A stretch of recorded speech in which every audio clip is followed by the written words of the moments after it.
stand as far away from me as you can and ask me why. Hang on to your rosary beads. Close your eyes to watch me die. Gil Scott Heron. Bro Diallo Show, Q4 Radio, AM 1680. Chicago, City of Chirac, State of Illinois. Today is December 18th in the year of your Lord, 2019. Sorry about yesterday. I am having serious car trouble now. I'm in enough trouble already, you know. Me I have no time for car trouble, but I have car trouble. Anyway, but I blame my wife. That's the only reason to get married, to unload all of your blame on someone else. Anyway, my wife took the car out, brought it back, and it was stalling or giving her some troubles, and then she didn't say anything. So I go out a little later, and anyway, I'm here now. That's what matters. We all things happen. All things. I can do all things. I can do all things except for the things that I can't do. But, you know, inshallah, whatever, spirits, vibrations that got me here this morning, I am very thankful. I've been very busy. I've been grinding. I want to really make some hard choices in 2020 in the emerging year. But anyway, y'all don't want to hear about my business. I don't know why. Why do y'all tune into the Bro Diallo Show? Because I don't know. Should I talk about my personal things, or should we look into the greater abyss of the world? Y'all tell me. I'm very receptive to feedback. Real talk. I'm very receptive to feedback. People that at me across social media, inbox me, that call me and contact me and give me their views, their positions, opinions on the shows, on show topics, people they want me to invite onto the show. I'm down for it all. And you know, notice I don't have very many guests because I'm developing some type of reputation for being hard on guests or something. I don't see how that is, you know, but shout out to everyone that had enough heart to come on the Bro Diallo Show. I know that critical thinking is a rarity in the social media era, you know, where opinions dominate over insights, facts, evidence, analysis, objective understanding, and all those things. But we're going to trudge through the struggle. Elusive will continue. The struggle continues, and we must win, or we will win, without a doubt. But I continue to digress. There's a few things I want to talk about coming up on Kwanzaa. I want to go over each of the Nguzu Saba of the 7 days of Kwanzaa and the different ways to think about them. Now, I no longer celebrate Kwanzaa because, again, I'm the Grinch of Pan-Africanism, I suppose. So I've kind of walked away from it, and I'll talk about that too. I'll talk about why I no longer celebrate or engage or participate or organize, and I've done it all. I've done everything from celebrating Kwanzaa in my home with my family to working with my wife and under the with the National Black United Front to help put together citywide Kwanzaa, city-sponsored Kwanzaa celebrations. So I was very much engaged in Kwanzaa, and I was engaged in Kwanzaa for very specific reasons, and none of those reasons or motivations for engaging in Kwanzaa for decades ever came to fruition. So I just walked away. You know, especially when I saw Old Navy with the Chris Mahana Kwanzaa commercials, and when I go to Hallmark, go to the grocery store and I see Hallmark, a racist corporation, Hallmark, selling Kwanzaa cards, and even I go to the various public Kwanzaa events, and the biggest Uncle Tom race trader bootlicking sellouts would be there front and center, dashiki down, and nobody called them on it. So I saw that it was an empty spectacle as opposed to a sacred ritual. So I just gracefully bowed out, and I didn't. And it came a time where I would show up at Kwanzaa, and I recognized that I was spoiling it for everyone. People would see me come to Kwanzaa, and they moan like, "Oh, here he comes." And I didn't want to be the Grinch who stole Kwanzaa. So that's why I've just leave Kwanzaa alone. But I might get a little more into that. But there's some other things I want to talk about. Today they're impeaching Trump. And I'm really disappointed in the black community's position. I'm really frustrated how we absolutely refuse to engage in long-term thinking and strategic thinking in relationship to anything, but mainly to U.S. politics. U.S. politics are extremely important to the lives of African people all over the globe. U.S. policy, U.S. economics. And we as Africans in America, black people who hold U.S. citizenships or residency that are in a position to play some role in U.S. political processes. The fact that we do not take it upon ourselves to make sure that we engage the political system of the United States in a way that speaks to the interest of our communities and the larger African diaspora and the global African community and the interests of the African continent is criminal. It is criminal negligence, and it frustrates me how ignorant we are. If you lived in a land that was full of tigers or other predatory creatures, and if you go to countries like Bengal with the vicious Bengal tiger. If you go to the San people of the Serengeti who live amongst rhinos and lions. If you go to the swamp people who live around vicious alligators. Whenever you find a culture that has developed around highly predatory creatures, you'll find that those people become experts at understanding the behaviors and the structures of their predatory creatures. People of the Amazon very much intimately understand the behavior patterns of the pythons and the jaguars.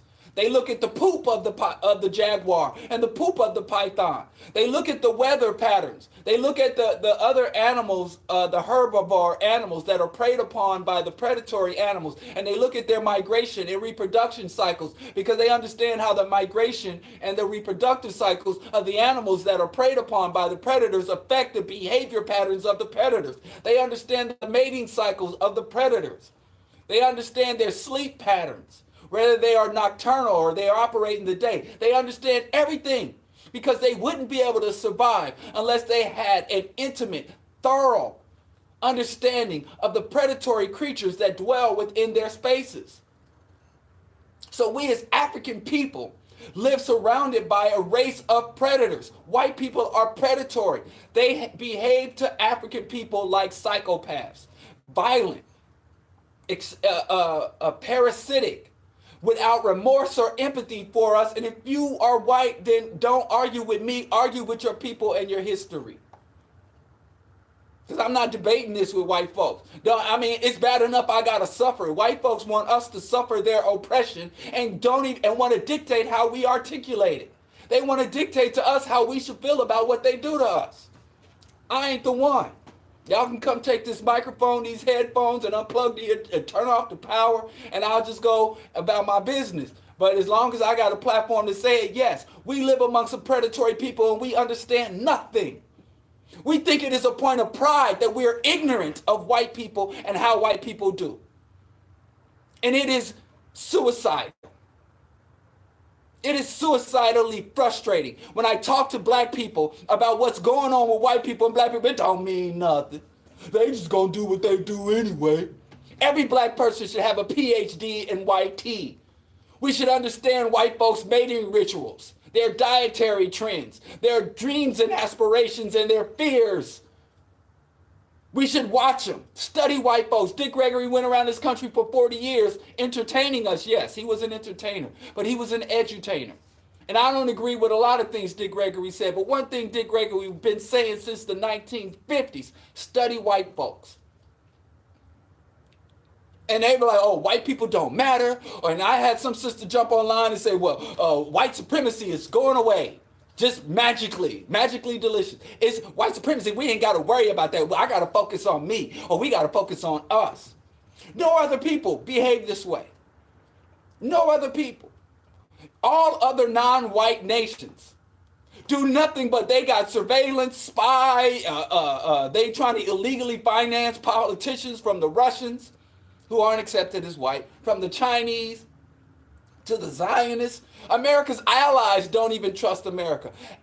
Great Britain spies on America. MI6, the Mossad, Everybody wants to know what the hell is going on with the United States. And we walk around in blissful ignorance.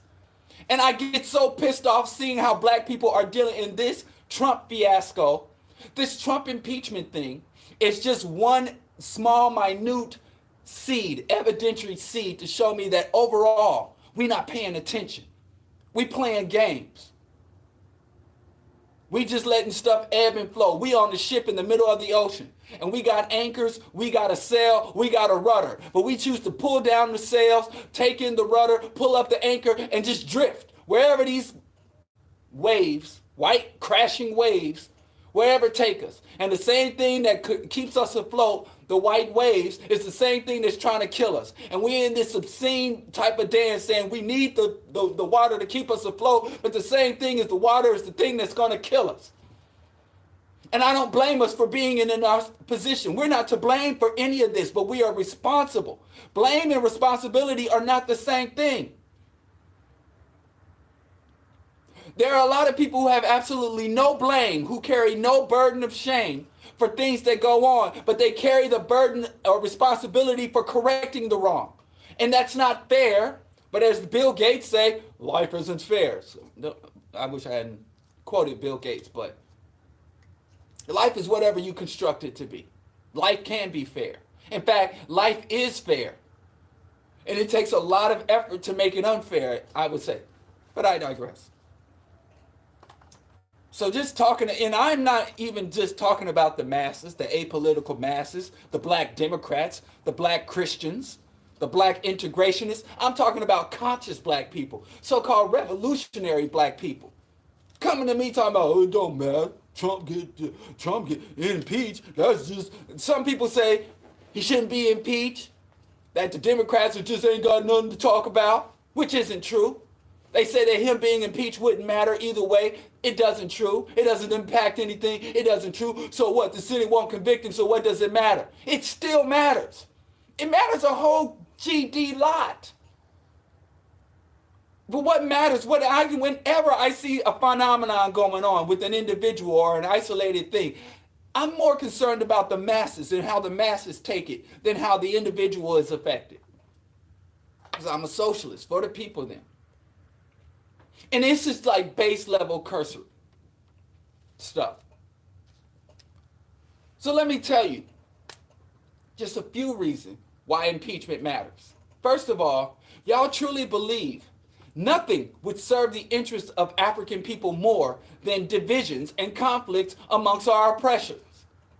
So even if you think ain't no difference between Democrats or Republicans, and that's one of the most lazy statements, that's one of the most intellectually lazy positions that any African person could take. Ain't no difference. Ain't no difference between the British and the French, the Germans and the Italians, the Russians and the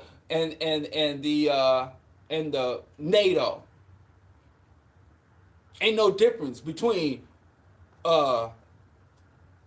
Republicans and Democrats. That is extremely intellectually lazy. And let me tell you something. Saying that there is a difference between something is not to condemn one and validate the other. Are we stupid? Are you going to say there's no difference between a python and a viper because they do have some similarities? They're both snakes. They both crawl up on their belly. They both have scales. One is a constrictor that will kill you by squeezing the life out of you. The other one is venomous and will bite you and then leave you to die from the poison as your cells, as you turn to jelly internally. So they do have some similarities, but they also have different methodologies. And if you treat a viper, if your same solution for the viper is the same solution for the damn anaconda or python, then you are, even though you're conscious, even if you're anti-snake, you're still vulnerable because you're being stupid. And there's no reason to be stupid. We have too much history.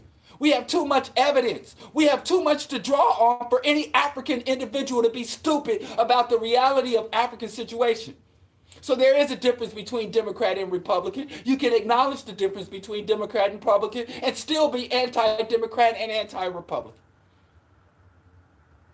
And this intellectual laziness harms us. Revolution is a scholarly intellectual process above everything else. But let me say, you got two factions of a capitalist racist system that are at war with each other. And you say that doesn't matter? Are you serious? Do you understand that the Axis powers, one of the things that the Allied powers rested on was the fact that Hitler and Mussolini were allies at war, but they had a lot of tension between the two, a lot of hostility between the two. And they would sometimes record Hitler saying unfavorable things about Mussolini, and they would give the information over to Mussolini. You think that the Allied forces would ever say, hey, and they understood that the Japanese Empire didn't trust the Germans, and all these people. So anyway, the two most powerful entrenched political factions in the United States are at each other's throat. Trump has definitely violated his oath of office, violated the tenets of the Constitution, engaged in high crimes and misdemeanors, has definitely committed impeachable offenses. He is not the first president to do this. They say this trial to ever come in the United States. He's not the fourth. He's not the fifth. If we just go after all the presidents coming after FDR, after post-New Deal presidents, all of them without exception has violated the Constitution, has violated their oath of office, and deserves impeachment. And many of them, most of them, have gotten away with it. But guess what happens? If a Democrats successfully impeach a Republican, the Republicans for the next 2 to 3 decades are going to have a hard-on for finding any little impeachable offense of a Democratic administration, and they're going to want to get revenge. So there's going to be a greater rift. There's going to be more aggressive oversight. And no, Republicans are not going to be saying for the next Democratic president, we want to impeach him for justice. We want to impeach him for righteousness. We want to impeach him from petty vengeance. So if you have these two powerful factions in discord, and some of y'all, it ain't real fight, it ain't real, they don't fight. Y'all believe so much in white daddy, y'all believe so much in white propaganda that you believe that when white people fight, it's just a trick. Because how can white daddy have disunity? Even though we sat back and see these people fight 2 world wars against each other, really they fought, like, if you break down my analysis and definition of what a world war, a global conflict is, there has been more than 2 world wars. But they acknowledge 2 world wars they fought with each other. They acknowledge that they're shooting each other's spy planes. They banging on each other. We see these shooting sprees. We see that white people are going over, that white men have been raping white women, and with this Me Too Time's Up thing, white men been treating the white woman like utter trash, and white women been fighting and banging against, and y'all, but no matter how much conflict we see amongst whites, we think that this illusion that unity, we believe that their white power is based in white unity. No matter how much we see them fight the hell out of each other, beat the hell out of the Catholics, don't like the Protestants. There are at least 500 different factions of Protestants. The Mormons hate the Christians, and the Christians say the Mormons ain't real Christians. Do I even got to mention the Jews? All these ethnic, religious, regional, historical conflicts amongst white people. But even when white people are beating the hell out of each other on global media, we say, oh, that ain't no real fight. They just faking. They together. They unified. Because we really believe that unity is strength. Unity is free. Now, unity ain't, but I don't want to spill the beans on what I got to say about unity. All I'm saying is this is a real fight. They got real beef. Mitch McConnell, Pelosi, Pompeo, the Justice Department, the FBI, the CIA, the executive branch, the judiciary. It's some real beef going on in America's government. It's some real beef. Now, if you a slave on a plantation, and every night after you done picking your cotton, and you go to the shade quarters, and you look up at the master's house, and you see the light on, and you see the master, he's fighting with his wife, He's got two adult sons, and the sons are plotting to take over the father, and the father's getting old, and he's insecure, doesn't know if his sons are going to kick him off his own land. And then all the white field hands and the headmen, and all the white laborers, the freemen on the plantation are discontent because they ain't getting their money ain't right. And Massa got it, and his mistresses, and all you see up in the White House is utter discord. And you sitting in the slave shack, and you go to bed, wake up next morning, and do your job and say, "Don't affect me. They just fight. It don't mean nothing." If the plantation governing system is in discord, that's an opportunity for you to get free. Even if you don't run from the plantation, you can steal, you can sabotage. There's things you can hide. When you see the plantation, when the governing system of the plantation is in disarray, open revolt. There are certain factions on the plantation. The white freedmen, the non-landowning white rednecks are fighting against the white gentry, and they don't like each other. And you just gonna sit back and say, "That ain't got nothing to do with me. They ain't gonna do nothing. They ain't gonna change nothing." No, it's not gonna change anything, but it offers a great opportunity for you to change things. So, as this impeachment goes forward, there's going to be more aggressive oversights of every single presidential administration. The Republicans are going to be at the throat. So if Obama gets elected, the next president, because Obama got to engage in high crimes and misdemeanors that were overlooked even by the Republicans. The Republicans were saying, "Oh, hell, we're not going to focus on his atrocities overseas. We're not going to focus on his failure to prosecute the mortgage industry and the investment bankers, international money laundering. We're not going to look into any of that." They weren't even looking into, because all that Hunter Biden stuff that Trump was talking about, that happened while Obama was in office. We're not going to look into any of that. We're going to say, "Where's your birth certificate?" We're just going to do dog whistle racism. But now, the Democrats, y'all want to come for our throats. You want to come for blood. You want to hold up the Constitution and want to try to hold Trump to the strict letter of the Constitution. Fine, let's all be constitutional up in here. And that works in our favor. Right now, under George W. Bush, what evolved was called an imperial presidency. An imperial presidency. And we don't want, it's not in the interest of African people for the U.S. government to have an imperial presidency. And what they're trying to get back to is a constitutional presidency, where you have a president that is bound, where there is strict ongoing oversight, and where the president has very specific vulnerabilities.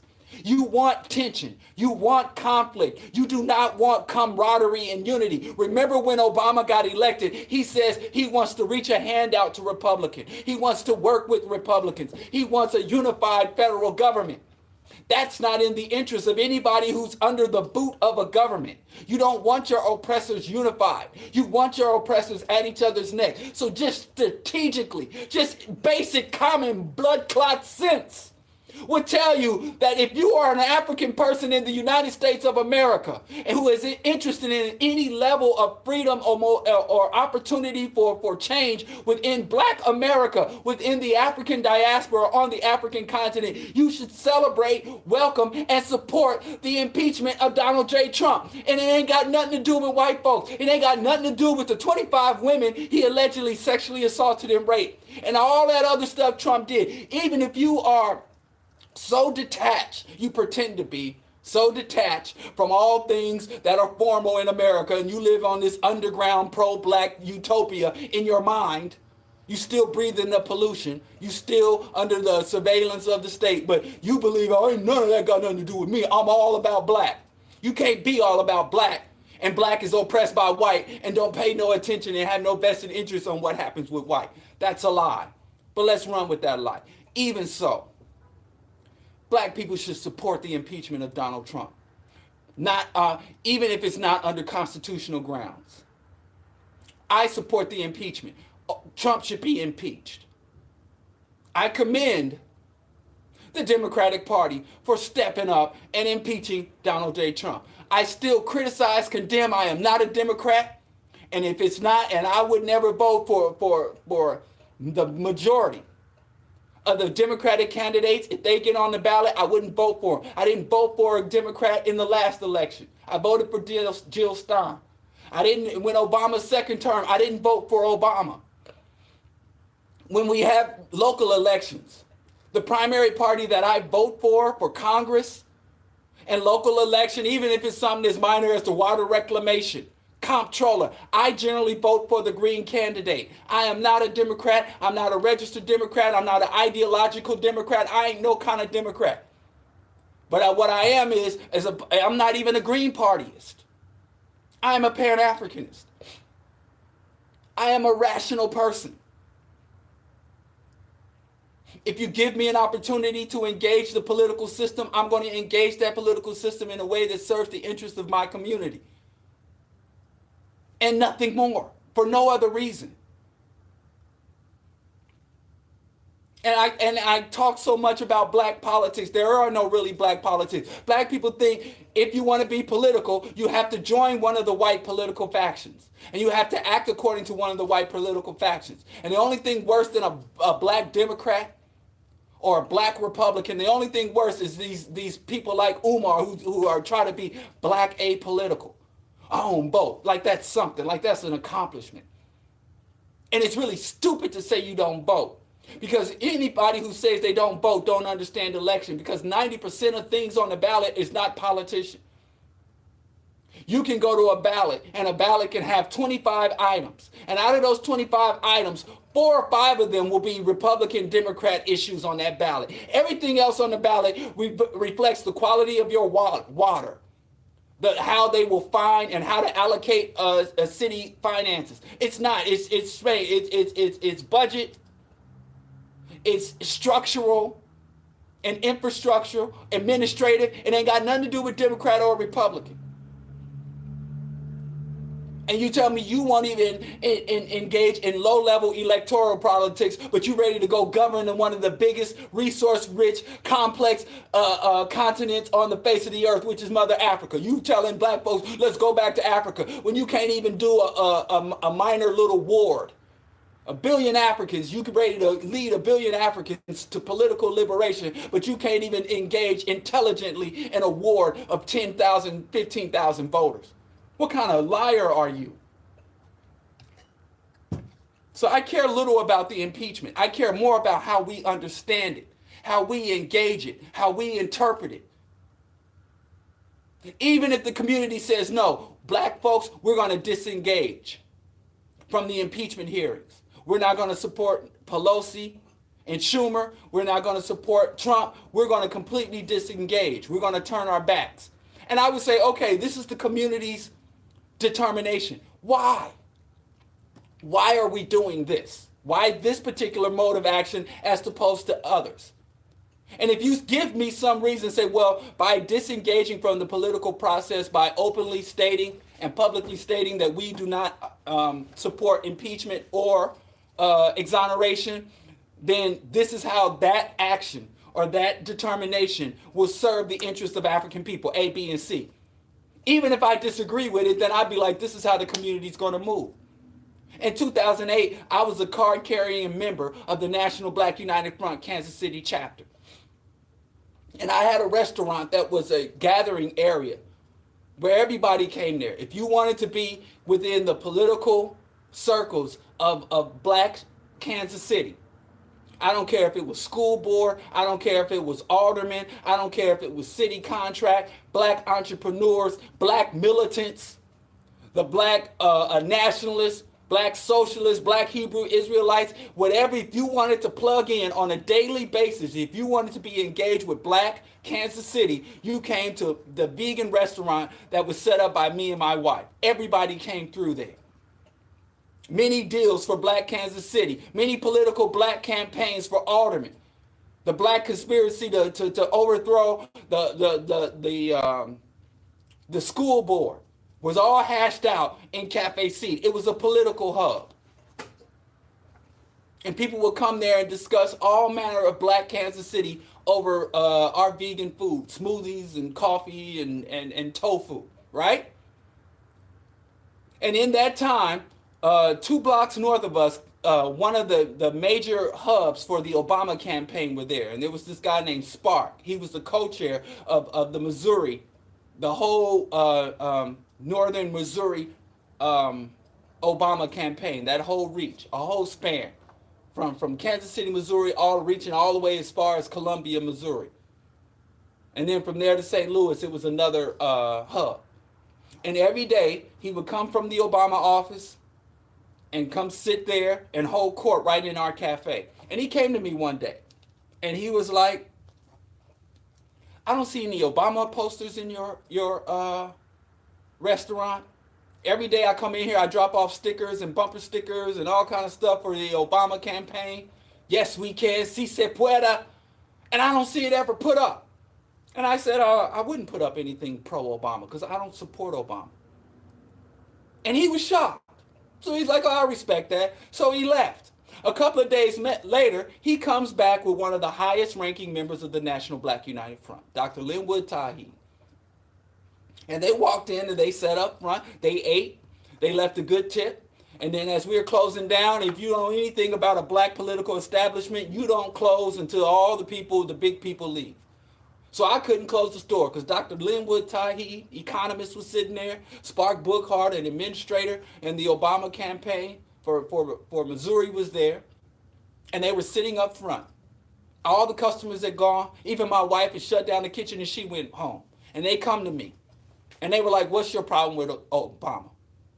This is 2007. I said Obama election would be a catastrophe for black people. And we started talking, I think it was about 6:30. And we talked till maybe 4 in the morning. And they were like, this is the position of the National Black United Front. We're going to support Obama. And I said, why do you support Obama? And they didn't say because it's history, because Obama's fulfilling King's dream. They were like, we have these agendas. We have the new tools agenda. We were going to take we're going to take the school board. We're going to get people on the city council. We're going to create these economic enclave. We're going to set up this multi-tiered cooperative economic process. And you and your business and y'all all a part of this. So we're an Obama and the National Black United Front is going to support Obama. Our chairman, our national chairman, and our local chairman are going to support Obama's campaign. And you're going to support Obama. So take this damn Obama sticker and put it in the window. And I said, I don't support Obama, but I have what Kwame Ture said, organizational discipline. If you're part of an organization, it is irresponsible. It is reactionary to say the party makes a decision that I go along, don't agree with, so I'm out. So I took one little sticker, one of those little round yes we can, and I put it up by the register. And I said, I'm not going to ever speak in favor or support of Obama, but I'll go to the polls and vote for Obama, and that's that. And I'll stop. And when I'm speaking on behalf of MBUF, I'll say MBUF's line. When I'm speaking on behalf of myself, I'll tell my position. But then, by the time his re-election came about, 2012, I was no longer an active member of MBUF. I had left Kansas City, and I was no longer engaged in MBUF organizational day-to-day practices, and I was able to take my own position, didn't vote for Obama, wouldn't have voted, but that's the difference between organization, and we need organization. I really much needed MBUF, and I was proud to be a member of MBUF. MBUF did a lot for me. So even though, if you can't even say, well, I support what, even if you're not personally invested, even if you don't have a personal position, you need a community position. So even if the community takes the wrong position, as long as I feel that my position was heard and understood, and I was articulated, and people were like, you've been heard, but you've been out voted. You've been outmaneuvered, so this is our way. I'm fine with that. But this whole just throw your hands up is irresponsible. You don't get power that way. My position is that the African position on impeachment, the Pan-African impeachment is impeach the MF.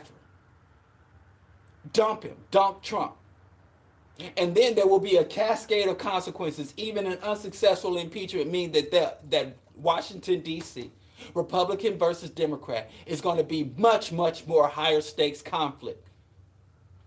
And when they do impeach him, you're going to hear a lot of rhetoric about, now it's time to heal. This is done. It is time to bury this. We want to heal, come together, heal, come together, heal, come together. I'm telling you, after this impeachment vote, after the kangaroo trial in the Senate, after Trump gets out there and talks all and tell more lies, you're going to hear a lot of conciliatory rhetoric. But just they got real beef. So what are we going to do? There's discord in the governing body, the people.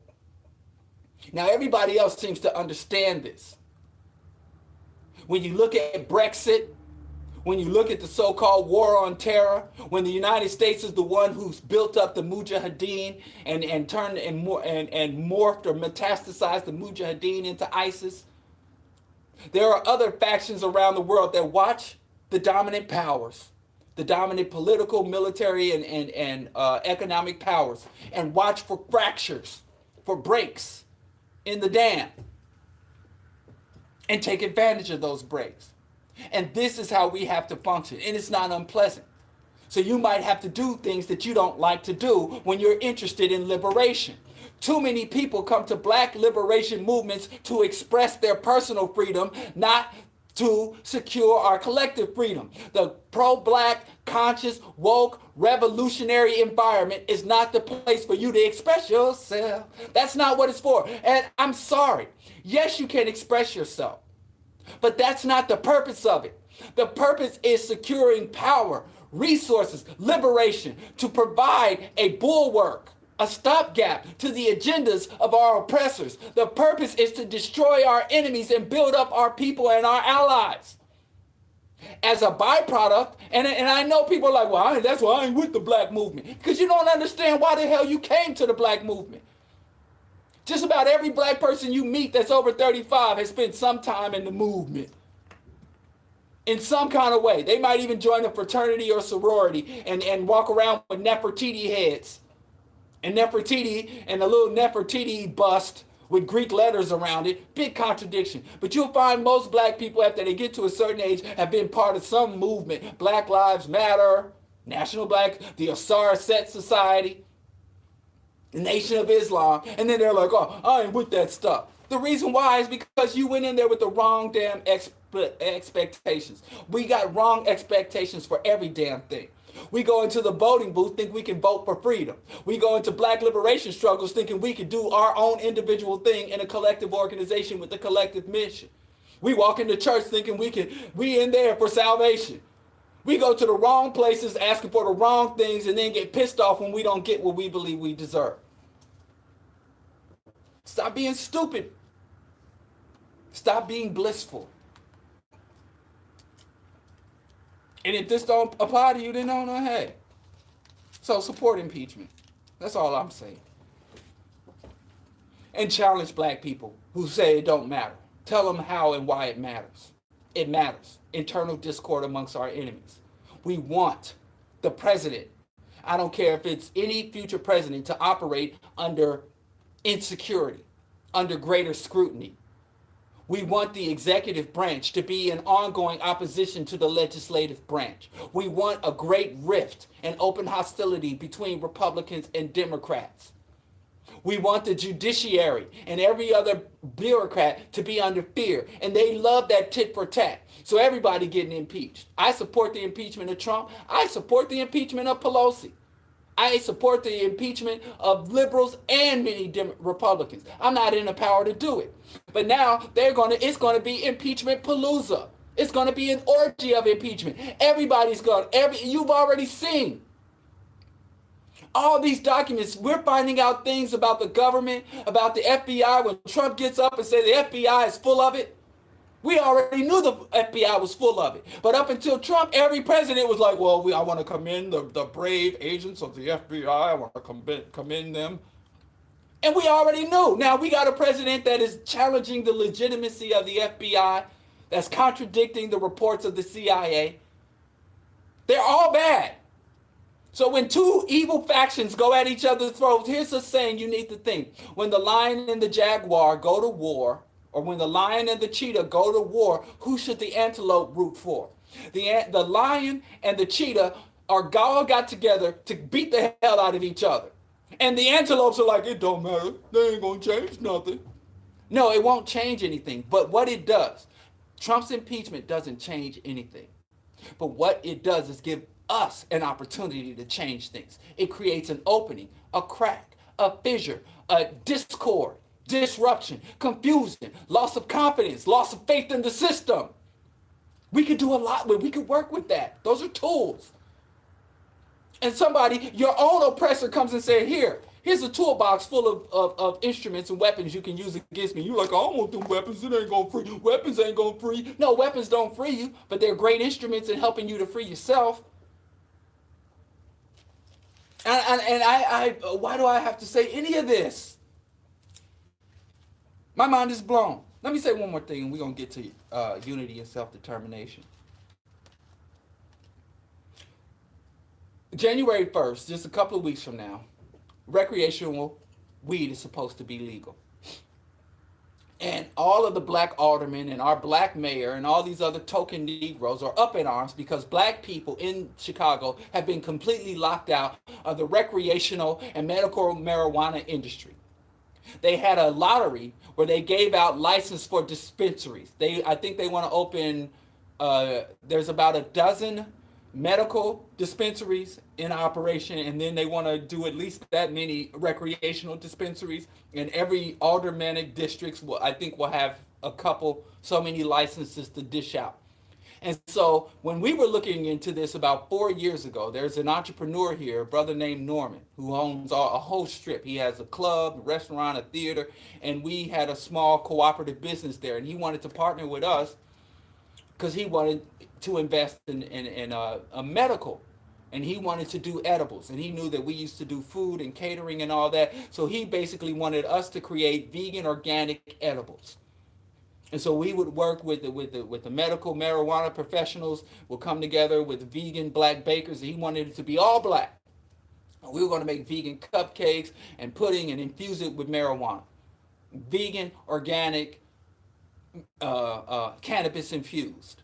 And he was like, it's big money in that. And so we researched and said the application process is about it's going to cost you about $2 million just to make the ask. And he's like, I ain't got that kind of upfront cash. And this is a black millionaire. And he said, I got more than $2 million liquid, but I don't have $2 million that I can risk. So he backed out. So since the money backed out, everybody else, the weed folks and the vegan folks, we all just had to go our separate ways. This is like 6 years ago. So black people have been locked out of the medical marijuana. But what's happening now in Chicago is that there are black politicians saying that they're not going to allow the recreational cannabis businesses to open. They will not dispense the license and not allow these people to open for business unless some black people can get some of those licenses. And then there are other black people that are dumb enough to really believe that, wow, these black politicians are really fighting for us. This is what you call political theater or political grandstanding. The Chicago alone is one of the biggest economies in the world, doing billions upon billions of dollars. The commodities trade is here. Several major corporations, from Boeing, from agricultural to industrial and weapons to entertainment and advertisement. It's a big hub for the movie industry. The big Transformers franchise was based here. That movie Rampage with The Rock, Dwayne Johnson was here. Chicago is a big economic hub. Retail. We have everybody from Canadian to Chinese immigrants coming here. The Diamond District. You go down on, what's the street? It's not State Street. What is it? I don't remember. Adams Street, I think. Where they got all these diamond and jewelry merchants. All of you walk just a whole long strip. You got the Gold Coast, some of the wealthiest dynasties in America, in the world, live along the Gold Coast. And it is the third biggest city and the richest country in all of America. There is nothing but money here. Everything, you get money above and below the table. Irish mafia, Italian mafia, y'all know Al Capone, the Jewish mafia, the Yakuzas and the Triads. Everybody's in this city getting big money. And black people have been locked out since before Jim Crow. Black people have been locked out. When we talk about the mass migration and the all the black people that came from the rural South to come work in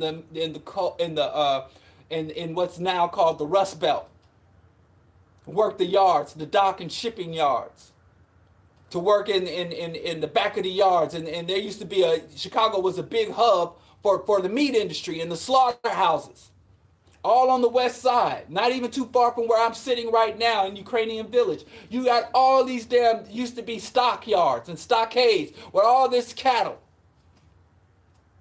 My wife's grandfather was a big-time unionizer, big-time union, big strong man for the union, muscle.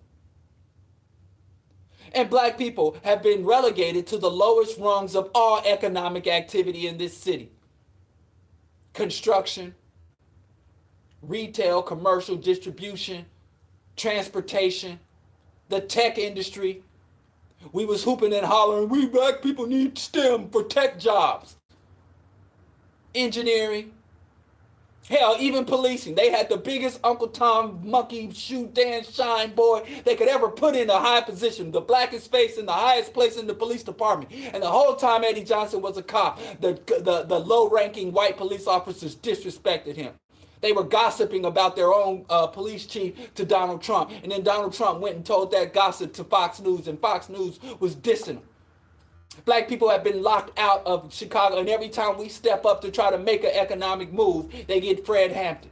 Here come the assassinations. Here comes the incarceration. And the only people that have been empowered to do anything in our community are the most corrupt elements. Right now, there's Dr. Leon Finney, who controlled all of the elderly housing. They said, like, at one time he controlled 70% of the public housing for our senior citizens with the Woodlawn Development Corporation. Minister Farrakhan, they were even giving Richard Nixon, giving gangs $1 million grants. So the time when money does flow into the black community, it flows into the most corrupt black hands. Because every white established power wants to make sure their controlled blacks get the money.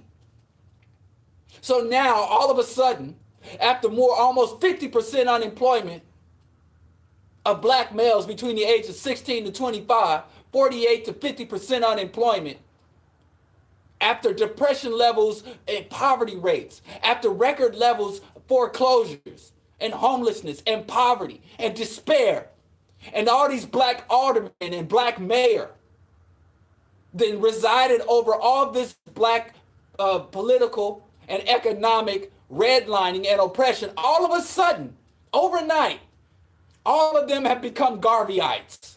All of these black politicians, like a snap of a finger, they are now economic nationalists. Nobody gets to make money if black people can't make money off of weed. Why weed? So this is grandstanding. This is pocket greasing. This is a hustle. And it looks good. We're coming up on a major election year. Trump ain't the only politician that's going to be up for re-election. So when you look at Chicago media, if you're here in Chicago or you're looking from afar and you're seeing all these politicians say, black people need to get reparations from weed, and black people, they ain't doing nothing but early commercials for their re-election campaign. And I promise you, just like this ADOS stuff is going to be poof right after the 2020 election, poof. They're going to go poof like the Tea Party, poof. You don't hear from the Tea Party. Black Lives Matter, poof. All of these movements pop up around election time. All of these stances are taken during election time. And I'm not saying, like I said, if you were engaged in the political process, I ain't saying run away from it. I'm saying understand it. And now politicians are making big talk about economic engagement. Now it's the time to move on your local alderman and say, wait a minute. You say we ain't got no stance and you demanding that we get a position on weed. What about housing, manufacturing? What about urban agriculture? What about retail? Gas? How many black gas stations? You want to say ain't no weed, ain't no black gas stations in our community. You want us to sell weed, let us get some gas stations. We ain't got no schools. You know, run down on them. Make them eat and choke on their stupid stances. So don't let it force them to turn a political theater into abject material reality. That's how you do politics. This is a fight. And black people, we enter into politics like, well, these are the rules for the fight. I go to my corner, you go to your corner, I put on my gloves. And now we following all the rules of the fight. We look across the ring. The guy got a bat, a chain. He got on steel-toed boots. And you're saying, well, I'm either going to get in this fight or I'm going to jump out and run back to the locker room and cry about how it don't matter. No, we got to fight. We're worth fighting for. We know what we deserve, and we need to fight for what we deserve. Anyway, this is a good parlay. We coming up on Kwanzaa, 2019-2020 Kwanzaa. So when I was doing Kwanzaa, I always understood Kwanzaa to be a culmination festival. And what I don't like is Afrocentricity for Afrocentricity's sake. Since I've been in this movement, a large faction of the movement are black people who are aesthetically African, ideologically African. Afrocentricity means nothing if it's not two things. Number one, Afrocentricity, if it is not a violent, unrelenting opposition to global white domination. And now, that's way back in the 60s. But now, we have to say global white and Sino domination. So we have to fight Eurocentrism and Sinocentrism. And Islamocentrism. So basically, if Afrocentricity is not a weaponized to be used to thwart the agendas and interests of our oppressors and enemies, it's worthless. I don't give a damn. Being African for Africans is like Santa, be good for goodness sake. And I'm seeing a lot of black people who are African for Africa's sake. Just Afrocentric, aesthetically Afrocentric. If Afrocentricity, if Africa does not have a political agenda, an economic stance, then I don't care.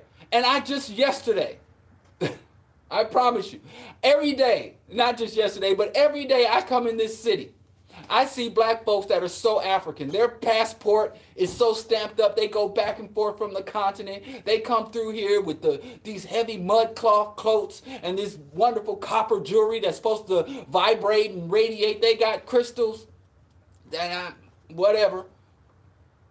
You go to their house and they got the most elaborate shrines and they do these most intricate rituals to call down the ancestors and to build up the Orisha. And it's all for what? For what? And people used to get mad at me when my earliest forays into the African-centered movement, and I come in with jeans and a t-shirt, and they would say to me, brother, wear a crown. I'm like, what's a crown? And they give me this African cloth hat, and well, you got to wear the culture. And I'm like, for what? To what end? I would go to lectures, and I would hear some of the most brilliant scholarship in my life. I'd sit at the feet from everybody from Dr. Ben to Dr. Clark to Professor Mackey to Dale Jones. And then I'd look at the people on the stage. Steve Coakley, I go see him on the stage and he'd break all this down, everything from intricately break down the class analysis, but break down power. And there'd be 300 people in the auditorium in Harlem. And after Steve Coakley leaves the stage, walks out from behind the podium, I turn to those 300 people and I'm like, what are we going to do with this information? And I've had African-centered people standing in all their beautiful African regalia say, I came here because it makes me feel good to hear how great we are. It keeps me sane. It makes me feel pride in my race and pride in myself. It makes me feel that my black is beautiful and my melanin is charged up. And I'm like, so what are we going to do with all that? I'm going to go home, fry some chicken, and watch Maury Povich. So what is the point? To me, it is disgraceful how much Afrocentricity that is present around the world. and how little African power, African wealth, African liberation is present. Now, what has happened, thanks to people like Molefe Asante, who is the person who taught me that the very concept of Afrocentricity is Molefe Asante. People like Malana Karinga, a lot of these black people in these Africana studies departments have been able to construct and formulate an Afrocentricity that rests well within the nest of white domination. These are Afrocentric slaves. Afrocentricity was supposed to make white domination unbearable for us and untenable for them. Afrocentricity was supposed to be a threat to white power, not a complement to it, not adjacent to it. But now, white systems, capitalism, white militarism, they wear Afrocentricity like a trinket. A little flair, a little seasoning on their bland baked chicken. So we got Afrocentricity in the military, and we are celebrating black women in the U.S. military that can wear their natural hairstyles. We got black capitalists, and we go around talking about Black Wall Street. And we got people in Kwanzaa talking about how to invest in Wall Street and how to make $1 million in Wall Street, giving presentations at our Kwanzaa events. They're able to buy tables at Kwanzaa and set up for their capitalism, promoting capitalism at Kwanzaa.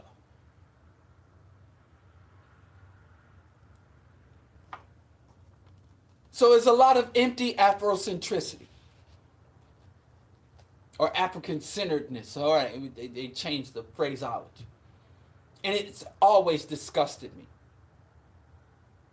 It has always. And I don't know what it is. The brother, the most decked out in African garb tends to be the most hard, the most difficult person to truly engage with. So Kwanzaa's been with us since 1965, but like all bourgeois Negro nonsense, there's an ingoing fight about who started Kwanzaa and who's the true founder of Kwanzaa and blah, blah, blah. None of that matters.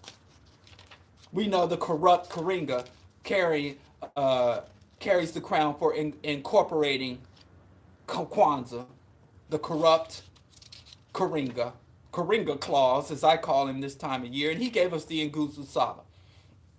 The Nguzo Saba are 7 principles: unity, self-determination, collective work and responsibility, cooperative economics, purpose, creativity, and faith. And he uses the Swahili words umoja, kujichakalita, ujima, ujama, nia, kaumba, and amani to represent these 7 principles. And I always understood Kwanzaa from the first time I started celebrating it in the late 80s. I think it was 87. First started learning about and going to my local Kwanzaa celebration. And I'm like, these are great. I support all of these. Even back then, I was down with faith. I don't support the faith. I think faith is absurd now. In the faith in a religious context. Faith in a material context. Like, I can go outside. Now, I used to have faith that my car would start.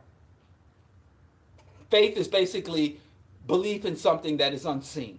So I don't know if my car will start until I go down there and I try to start my car. And for most of the time I've owned the car, I put the key in the ignition and it turned right over. So if I was sitting somewhere and somebody say, brother, will your car start when you get out there? I say, yes, it will start. Now, I don't know that for sure, but I have faith that it will. When I get home, will my wife be there? Yes, I have faith that she will. Now, she could be right now at this moment, packing up them kids and heading out to her mother's. And leaving a note, a Dear John letter on the mantle. When I get home, I could go home to a Dear John letter and an empty house. Or she run off with her boyfriend. Who knows? I always suspect she has a boyfriend that's really short, like 5'2". Because whenever my wife is 6'1", and I'm 6'3". But whenever she drives the car, the seat is all the way up on the steering wheel. And even though she's an inch or two shorter than me, it ain't no reason that she will move the seat up almost 2 feet closer to the wheel than I do. So what I imagine in my mind, I prefer this to be the case. I hope she's cheating on me with the small man than she is out there crazy enough to put her seat riding on top of the steering wheel like that. I hope it's the other scenario. So if you ever see Dr. Mingo riding around with some dude that can barely see over the steering wheel, don't even come tell me because I already know. Because otherwise, Erica, why the hell do you ride? I know it. I just hope it ain't you riding up on the steering wheel like that. No sane person does that.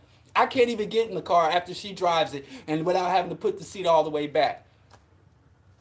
But I wish I could be like Will Smith, two car family, because I get everything adjusted, all my mirrors adjusted, and she, I'm going to get some shape out of her. She gets in the car, and I got to readjust everything. But anyway, that's not even my point. I digress. Y'all don't want to hear about my personal issues. I have faith that the car will start. But if I get in the car and it doesn't start today, and then I have to jump it today and tomorrow, and then somebody comes and say, bro, Diallo, will your car start? Nah, because I've lost my faith because of the evidence. Now, I agree with that kind of faith, or lack thereof faith. I don't believe in supernatural faith. But I can understand that if something happens, like I said, if I go home and my wife is there and I make me another green tea and we start our day together, I have faith that that's how today's going to go. Because that's how every other day is gone. But then if I go there and she's not there, and then we try to reconcile things, and then she comes back and leaves again, comes back and leaves again, they say, Bro Diallo, is your wife going to be there when you get there? I don't know. I've lost my faith. So there's two types of faith. There's supernatural, spiritual, religious faith, and then there's material faith that you pretty much think as things have gone, they so shall be. Do I have faith in the police will do the right thing? Hell no. Do I have faith in American justice? No. It ain't because God told me not to or something supernatural. No, because I have material evidence. And does that mean there's never justice? Sometimes there's justice if Trump is impeached. You see what I'm saying? But anyway, that's not what we're talking about. We're talking about unity. Black folks, as it is understood, according to Kwanzaa, the most basic definition of unity, to work together in peace with our family, our community, and our nation and our race. That's what unity is. But that's not what unity is. Kwanzaa don't know what the hell they talking about. Let me tell you something. Unity is anything that, now this is what you require for unity. You require the ability to reward people that hold to the unity and the ability to sanction or punish people that break the unity. If you don't have that, then you have no unity. You have goodwill. You have infatuation, you have a lot of things, but you don't have unity.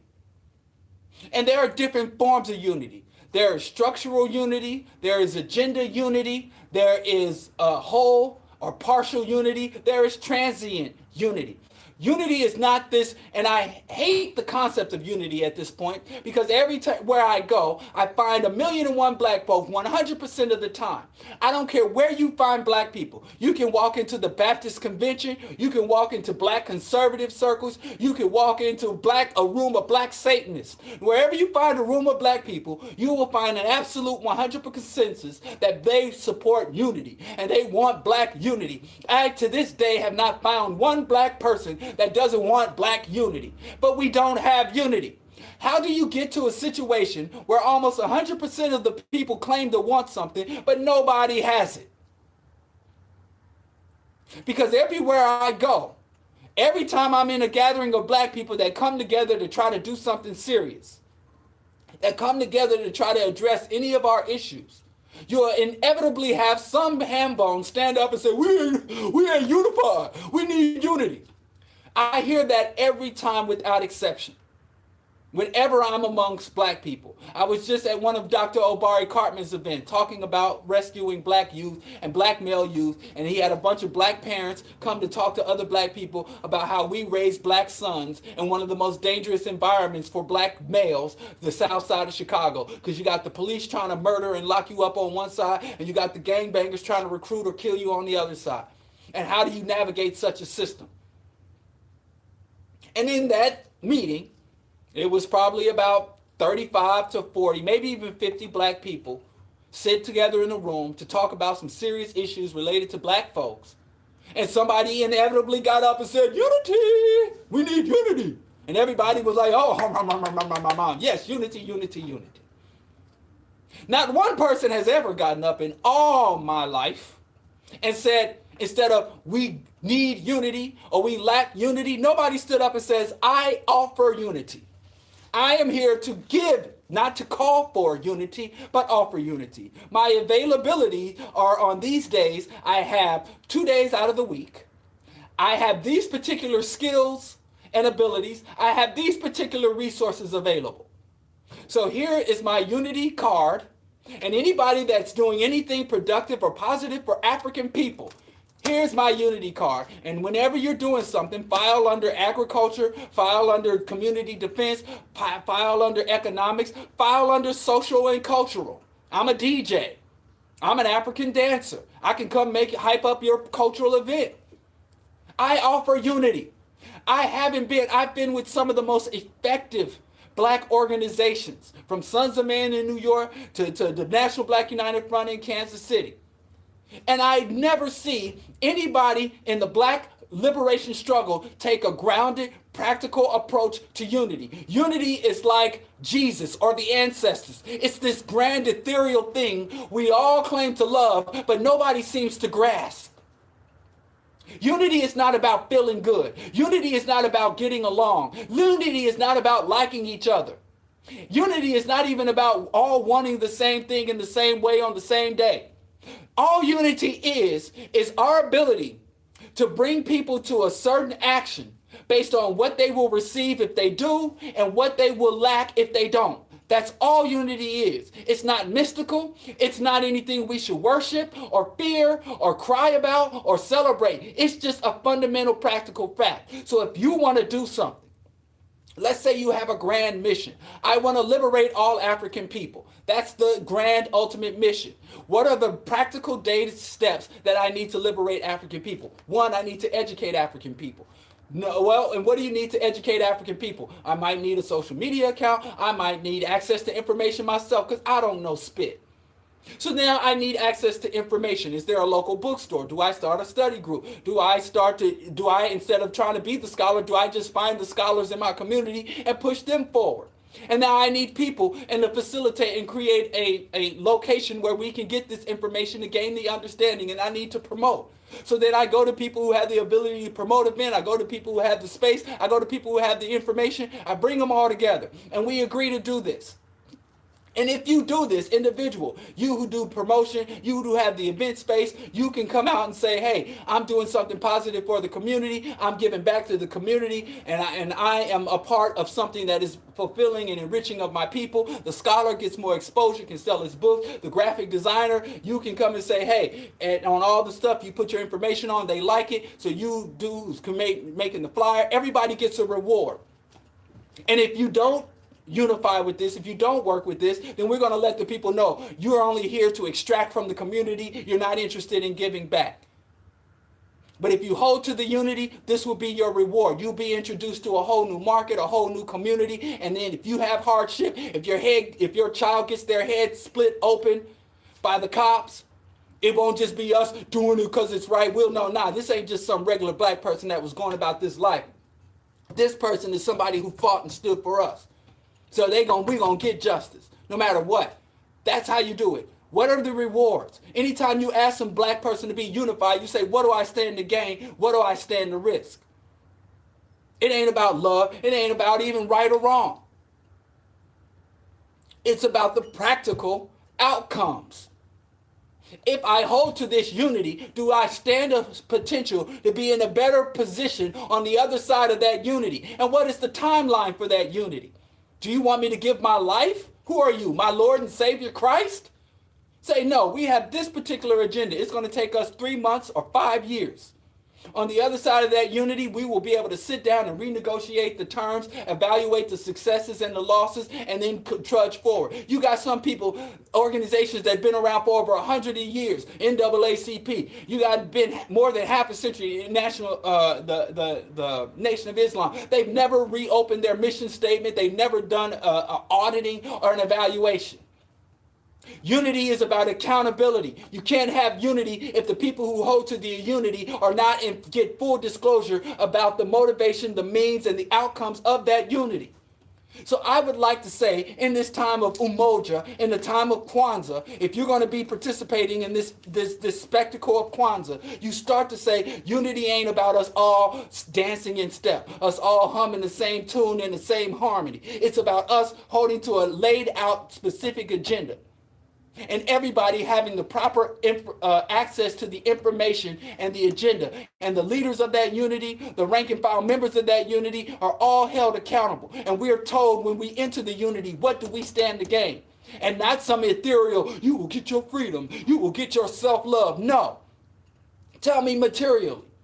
We will give you greater access to educational materials. We will provide greater resistance to police repression. We will make your community safer.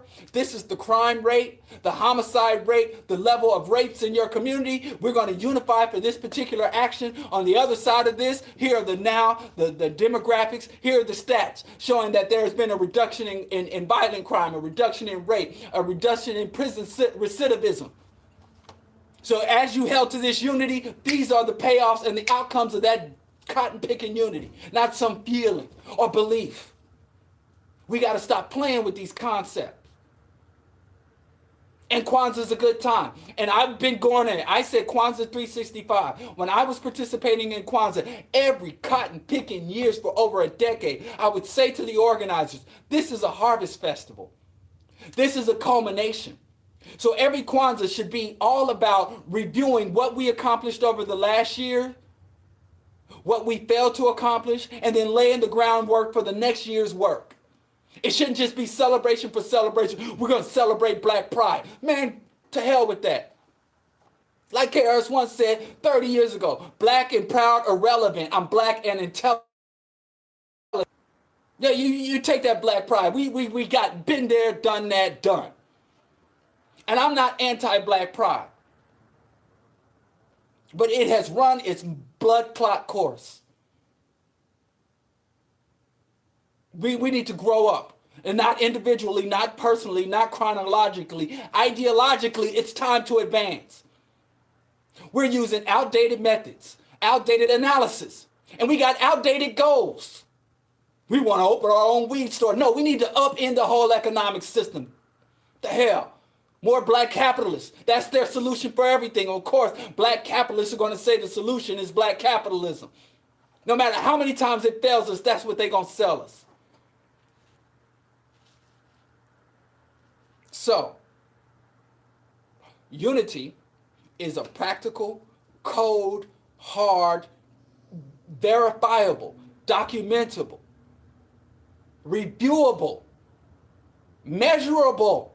You gotta have tangible measurables. If I come out today and say, unite with Brother Diallo, and the day you unify with me versus your 5th year of holding unity with Bro Diallo, and there's been no measurable change in our personal lives or in our environment or in our community or within our struggle, we've wasted each other's time.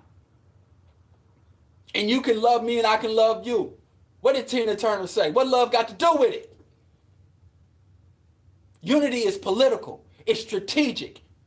It needs to be militant. It needs to be revolutionized. And you need to understand, what unity do I have? I hate this dude over here. But we have operational, strategic, and organizational unity. So I'm not going to kick it with him. He can't come to my house and eat dinner, and I'm not going to come to his house to drink tea and eat crumpets. But when it comes time for us to set foot on soil, when we step out in these streets of Chicago, I got my list of objectives, he has his, and we're going to work together as brothers. And after we have done today's agenda or the week's agenda, I can say, see you later, brother. And he can say, see you later, brother. And we can both go home to our wives and talk about each other like dogs. I can't stand him. That meat-eating Christian MFer, and he said that vegan atheist SOB. But then the next time we step out our doors and we got our, okay, ready to get to work, lock arms, do the work, go home, hate each other. That's what unity is. That's sustainable unity. That whole unity, we all love each other. We all, I'm working with adult black men, and I'm saying, here's the agenda. And instead of brothers saying, well, that's not a viable agenda, brother. Let me tell you something. If we're not gonna be able to accomplish these goals using these methods, and we lack these resources. And here's my plan to get the resources and to correct the methods to accomplish this agenda. Or the agenda's off because we got the wrong priorities here. There's another focus. That's not what I can deal with that. When I'm like, well, wow, we got to rework the plan. Don't worry about it. We got time. Let's sit down and hash it out. You bring your documentation, your evidence, your insights. I bring mine. But when I'm sitting across from adult black men and women, they telling me stuff like, this don't speak to my spirit. It don't speak to your spirit. Well, I can't speak to your spirit either. I'm not trying to talk to your spirit. I'm trying to talk to your flesh and bone central nervous system. So we need to grow the blood clot up. We got all these delusions. That's why we believe white people are unified. That's why we believe white people stick together when they hate each other.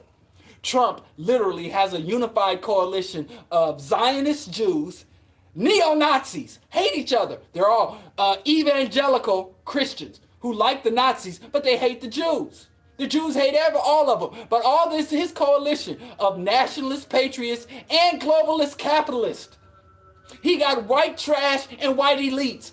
Trump's coalition, they all hate each other. And given the opportunity, they will kill each other. But they do have central core agenda. Keep white people who are becoming rapidly a minority, to keep white people in power long enough for the extraction of wealth and the accumulation of wealth. So the white poor, they just want the belief and status, and the white elites just want the money and material. So everybody's united with Trump to get what they want, even though they all hate each other. That's real unity. So that's why, but you got the Kikuyus beating the hell out of the Luos, the Muslims in Nigeria beating the hell out of Yoruba, the Tutsis versus the Houthis, and the white man gets paid off of all of that. You got South Africans literally lynching Nigerian and Zimbabweans for entering their country. And on the South African right way to lynch a Nigerian, he passes 5 or 6 white Afrikaners and don't blink. But as soon as he see a Nigerian, it's time for blood. That's because we have a warped sense of what unity is. It's a lot of reasons. That's one of the reasons. So if you're going to go to Kwanzaa, because you're not going to see Bro Diallo at no Kwanzaa. Well, maybe if I get a formal invite and they ask me there to do something specific. But I ain't there for the hooping and the hollering. I'm tired, y'all. Real talk. So that's what unity is. We need operational, organizational, practical unity. Whenever you ask someone to unite with you, or whenever you are granted the blessing, and there is nothing greater than black unity. I'm not trying to downplay unity. It's something that I value.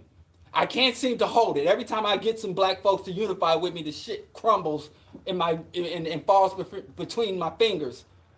But I always work for it, and I always try to preserve it. But when black people come to me, they don't really understand what unity is. Look at Chinese. Look at all the various ethnic groups and the Chinese unity, Sinocentrism, as I mentioned earlier. We need to stop with this ethereal, emotional, worldly type, otherworldly concept of unity. And get everybody in your organization, tell them to sit down and write up a unity card. Don't call for unity, that's a given. Shut up about calling for unity. Everybody wants unity, that's a given. If they didn't want unity, they wouldn't be in a gathering of black people. Say, okay, write down your availability, your skills. And at the top of your unity card, you need to write the mission statements and the various areas of focus. And say, listen, look at our mission statement. Do you agree with the overall mission? Do you agree with the various points of priorities and value system? Okay, now, write down what unity do you have to offer? Because I know you want unity, but can you offer unity? What's available? And then when you look at your unity cards, you can determine, well, we can really, steamroll this. We can get a big break, or we might have to do some small type organizational building, some trust building exercises. That will do. We got to be practical about this. But damn, I'm going to have to condense this because I was going to talk about 2 of the Nguzo Saba a day up until Kwanzaa, but I spent too much time on everything. So tomorrow we're going to talk about self-determination because they have a the official Kwanzaa says that self-determination is to make up our minds to accomplish the goals we have set for ourselves. That's not what self-determination is. Kwanzaa is really some feel-good, kissy-huggy stuff, and I thought that it had true revolutionary potential, and maybe it still does. I've lost my imani, I've lost my faith, but maybe it ain't completely gone. There's still a little spark. So tomorrow Friday we're gonna talk about self-determination, collective work and responsibility, and maybe even get to cooperative economics because that's pretty clear cut. And then Monday we're gonna talk about purpose, creativity, and money. But we're gonna go through the whole Nguzo Saba, and we see if we can bring back some revolutionary spirit, and we can get Karinga Claus to atone for his crimes and to stop with this Chris Mahana Kwanzaa holiday empty celebration, and we can get a real revolutionary yearly revolutionary ritual back as Kwanzaa should always be. Bro Diallo Show, Q4 Radio, AM 1680. Please subscribe to the YouTube, donate to the Patreon or to the PayPal. Please support, hell, even contact Q4 Radio and let them know how much you appreciate the Bro Diallo Show. We're going into our fourth year on the air, and it's a struggle. I don't think it's fair that I should have to both host the show and sustain the show, but I guess. But anyway, real talk. As we go into our fourth year of broadcasting, if I'm not able to get the level of support to do the base level of sustaining of the show, the Bro Diallo Show just might go off the air. And it is what it is. The work continues. I will always be engaged, fully engaged in the black liberation struggle, in whatever capacity I am able to. So even if the Bro Diallo Show is no more, Bro Diallo is still gonna be in these streets, struggling, organizing, contemplating, conniving for total and permanent Pan-African liberation and the restoration of global ecosystems. That's all I live for. But I do think that this show is valuable. I do hear from people that get a lot from the show from across the globe. So please help to sustain the show because I do think it would be a loss to lose the show, and not just for me, but for our larger community. So even if you don't have the monetary funds, subscribe, share, go to diallokenyatta.com, get the show and share the MP3, share the links with your friends, lovers, allies, and enemies. I have to make this appeal because it's not happening at the level it should, and I'm really not sure why. Maybe y'all, like I said, y'all can holler at me and let me know what I'm doing wrong or maybe should do better. I'm open for uh, questions, comments, and criticisms. But anyway, Bro Diallo Show, Q4 Radio, and I'll see y'all Friday morning. Be safe and stay warm. What is going on? Oh, here we go.